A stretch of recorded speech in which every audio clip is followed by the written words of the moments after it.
నమస్తే అండి. నేను doctor Vasant Kumar, consultant physician, Medicover hospital, Kakinada. So ఇవాళ మనం మాన్సూన్ డిసీజెస్ గురించి తెలుసుకుంటాం.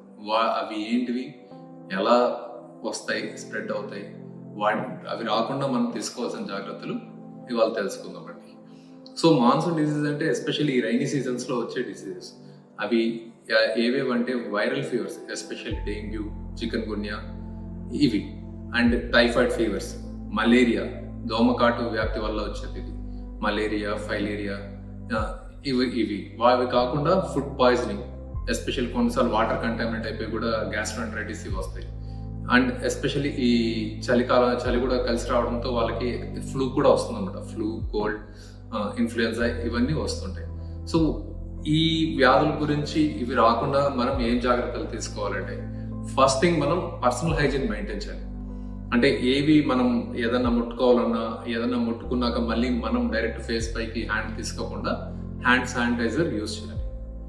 And another thing is we need to take only cool boiled water.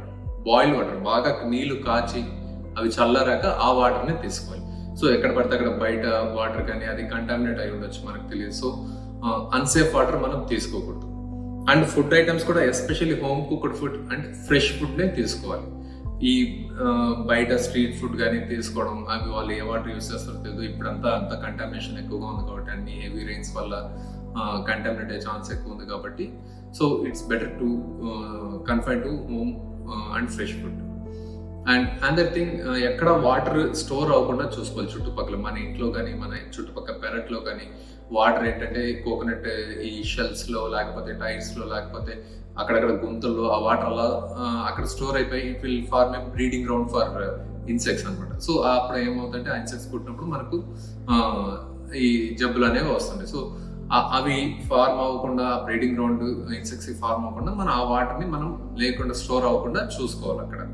And vaccination అనేది వెరీ వెరీ ఇంపార్టెంట్. ఎస్పెషల్లీ ఇన్ఫ్లుయెన్జాకి వీటికి మనం ముందుగా వ్యాక్సినేషన్ తీసుకోవడం చాలా మంచిది.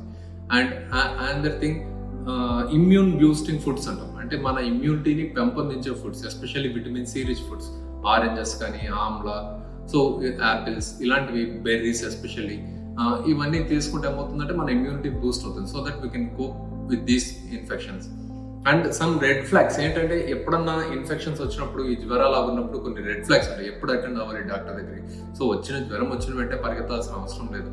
సో ఎప్పుడన్నా ఫీవర్ ఉండి ఒకవేళ బీపీ పడిపోతే కానీ, లేకపోతే విపరీతమైన హెడేక్ వస్తే కానీ, ఆర్ఎల్స్ టెంపరేచర్ ఈజ్ మోర్ దాన్ 104, 106 ఇలా ఉన్నప్పుడు, అండ్ అసోసియేటెడ్ ఏమైనా విరోచనాలు అవుతున్నా, బీపీ పడిపోతున్నా, సో ఇవన్నీ ఆల్టర్డ్ మెంటల్ స్టేటస్ అంట. అంటే సెన్సర్ అప్పటి వరకు బాగా మాట్లాడుతున్నవాడు ఒకసారి ఇలా డ్రౌజీ అయిపోయాడు ఏంటి, ఇలాంటివి, ఈ డ్రౌజీ, ఇవన్నీ రెడ్ ఫ్లాగ్స్ అన్నమాట.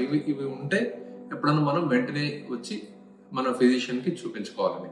సో ఈ జాగ్రత్తలన్నీ పాటిస్తూ అందరూ హ్యాపీగా ఉంటారని, ఈ రైనీ సీజన్ని జాగ్రత్తగా ఇది చేస్తారని కోరుకుంటున్నాను. Thank you.